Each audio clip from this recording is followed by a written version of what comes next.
Bismillahirrahmanirrahim. Assalamu alaikum, dear students. In this video, we'll cover the topic number 8.1.1, which is about system and the surrounding.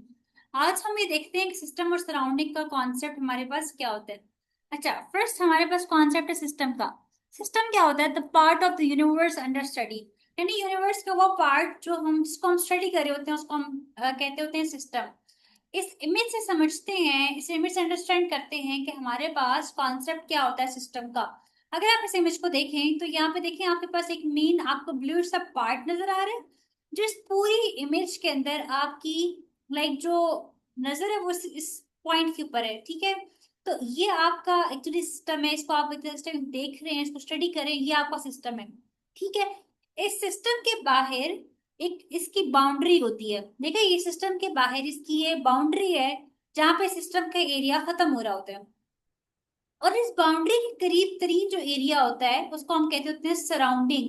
ठीक है, और surrounding से बाहर हमारा पूरा का पूरा यूनिवर्स, यानी कि वो चीज जिसको आप स्टडी करें इस टाइम पे वो आपका सिस्टम है। अगर मैं आपको अपनी लाइफ से एग्जांपल दूं, इस टाइम पे जो आप काम कर रहे हैं, तो देखिए अभी आप लेक्चर सुन रहे हैं, आपके पास आपका सिस्टम क्या है? आपका सिस्टम आपकी वो बुक है जिसको आप स्टडी करें। आपका सिस्टम आपका वो लैपटॉप, कंप्यूटर या मोबाइल फोन है जिसपे आप लेक्चर सुन रहे हैं। आपका आपके सिस्टम में आपकी वो पेंसिल, वो पेन, वो नोटबुक पर सब कुछ आ रहा है इस टाइम पे, आपकी बुक वगैरह, ये आपका सिस्टम है। ठीक है, उसके बाद जिस फॉर एग्जांपल आपने एक चेयर पे बैठ के और उस टाइम पे आपके सामने कंप्यूटर और आप लेक्चर सुन रहे हैं, तो ये तमाम चीजें आपका सिस्टम है। इससे बाहर निकल के फॉर एग्जांपल आपके ये सारा सेटअप जो आपके रूम पड़ा हुआ है, तो आपका जो बाकी रूम है ना वो आपकी सराउंडिंग है। और रूम से बाहर निकल के टीवी लॉन्च है या जो भी चीज आती है, वो तमाम की तमाम आपकी यूनिवर्स में आ जाएगी। ठीक है, सिस्टम क्या है? जिस टाइम पे आपके पास वो नोटबुक, बुक, आपका पीसी, आपका laptop, mobile, what ever you have, and उसके अलावा आपका जो चेयर आप बैठ के लेक्चर सुन रहे हैं, आपका टेबल जिसमें आपने अपनी नोटबुक वगैरह रखी है, तमाम चीजें आपका सिस्टम है। और अगर आप फॉर एग्जाम्पल सिर्फ रूम में बैठ के चेयर लेक्चर ले रहे हैं, तो वो रूम आपकी सराउंडिंग हो जाएगी। और रूम से बाहर का एरिया आपका यूनिवर्स है। ठीक है, ये होता है कॉन्सेप्ट हमारे पास सिस्टम का और सराउंडिंग का और बाउंड्री का और यूनिवर्स का। इस इमेज में देखो, इस इमेज में भी यही शो करवाया जा रहा है आपको कि यहाँ देखो, ये अंदर आपका सिस्टम है, सिस्टम के बाहर वाली ये बाउंड्री है, बाउंड्री के बाहर डॉटेड लाइन में शो हो रही है, ये आपकी सराउंडिंग है। ठीक है, ये आपकी क्या है कि आपकी सराउंडिंग है। इसमें क्या हो रहा है कि सिस्टम से जो बाहर कही गई आपकी सराउंडिंग बनती है। सिस्टम का जो करीब तरीन एरिया वो सराउंडिंग होती है, और उससे बाहर का एरिया आपका होता है यूनिवर्स। यहाँ तक हमने कॉन्सेप्ट अंडरस्टैंड कर लिया। अब हम लोग डेफिनेशंस को रीड करते हैं और हमें फौरन से बात की समझ आ जाएगी। अच्छा, यहाँ पे क्या लिखा हुआ है कि the part of the universe under study is called as the system in chemistry, usually the substance taking part in reaction. Chemistry के अंदर अगर आप बात करें सिस्टम की, तो हम कहते हैं कि सिस्टम क्या होता है केमिस्ट्री में, कि इस टाइम पे आप जो केमिकल रिएक्शंस कर रहे हैं, वो केमिकल रिएक्शन आपका जो है वो क्या है? सिस्टम है।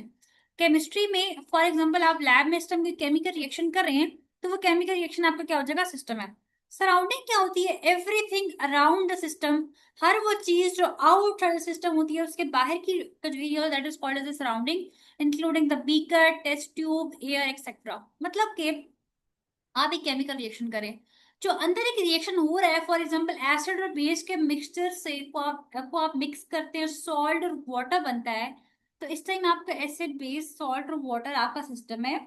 जिस बीकर में, जिस टेस्ट ट्यूब में आपने डाला हुआ है, वो आपका आपकी सराउंडिंग है, वो एयर आपकी सराउंडिंग है। और उससे लैब से बाहर का एरिया जो है वो आपका यूनिवर्स है। एग्जाम्पल्स आपके पास है क्या? Reaction of the limestone and hydrochloric acid in test tube. आप एक रिएक्शन करते हैं किस चीज का? लाइमस्टोन का, कैल्शियम ऑक्साइड का और हाइड्रोक्लोरिक एसिड HCl का आप रिएक्शन करते हैं एक टेस्ट ट्यूब में। अच्छा, ये इमेज आपका ये रिएक्शन शो करिए, एग्जांपल शो करिए। तो देखो, ये आपके पास एक टेस्ट ट्यूब है इस तरह की, ये आपके पास टेस्ट ट्यूब है।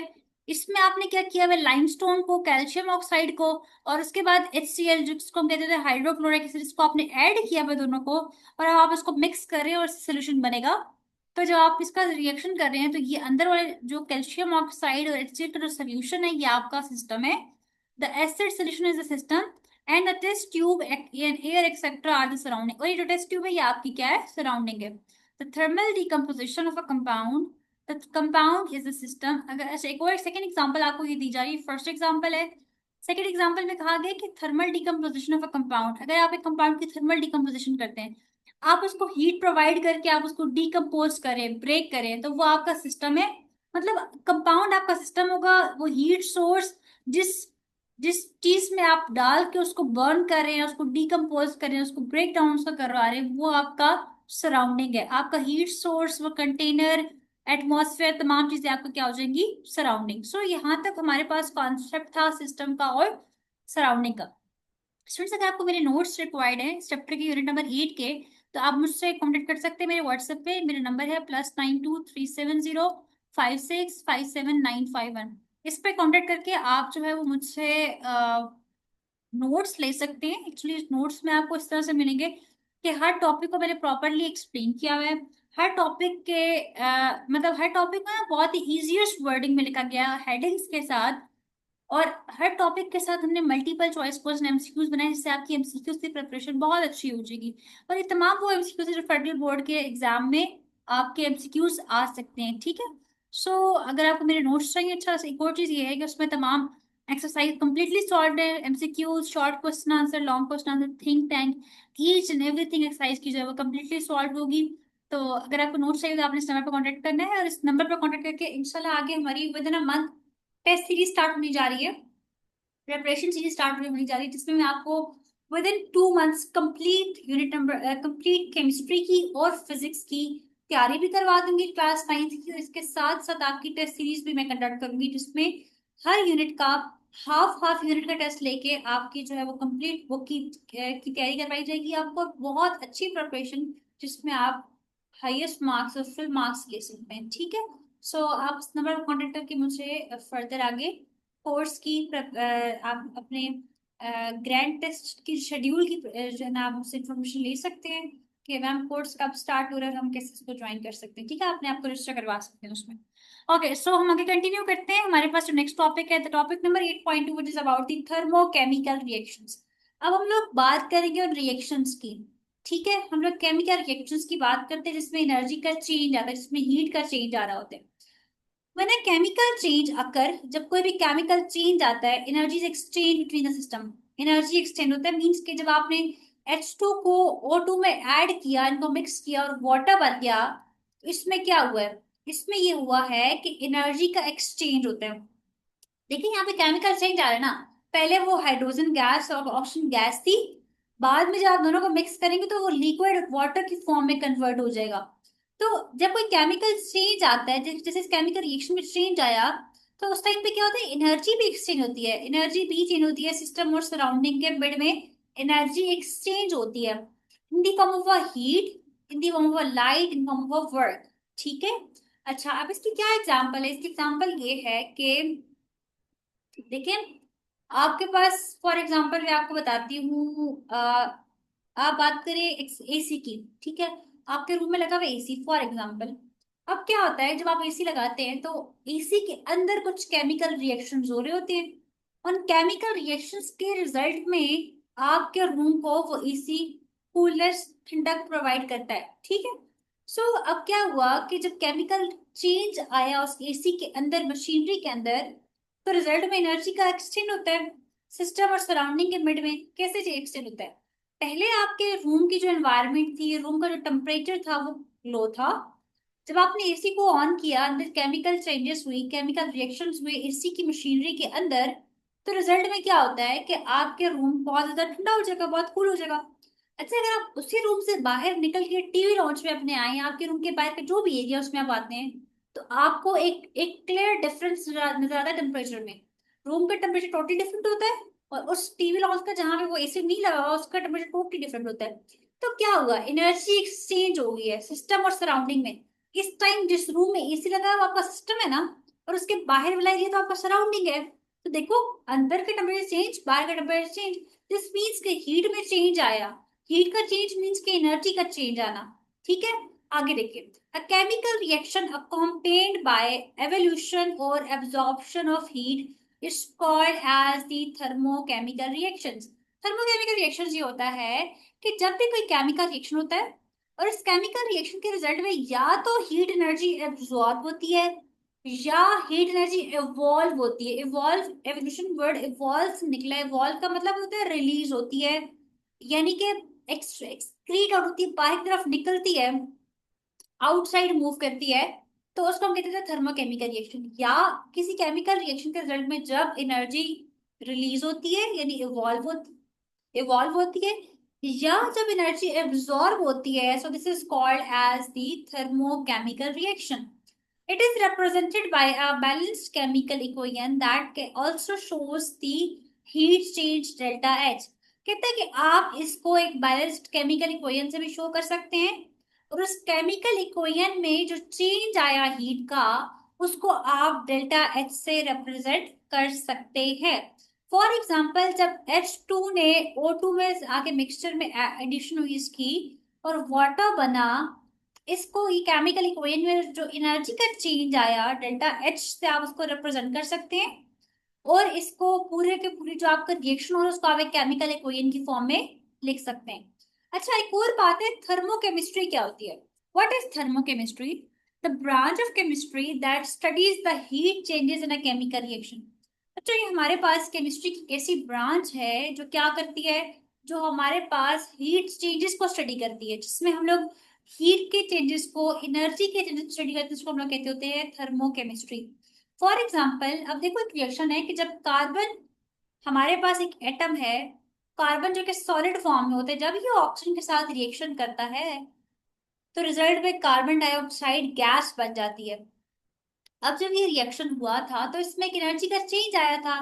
वो चेंज क्या था? -393.5 kilo joules. This shows combustion of carbon releases 393.5 kilo joules of heat. इसका मतलब ये है कि जब कंबशन होती है कार्बन की, अच्छा कंबशन, आज आप ना एक बात याद रखिएगा, बहुत इंपॉर्टेंट बात है।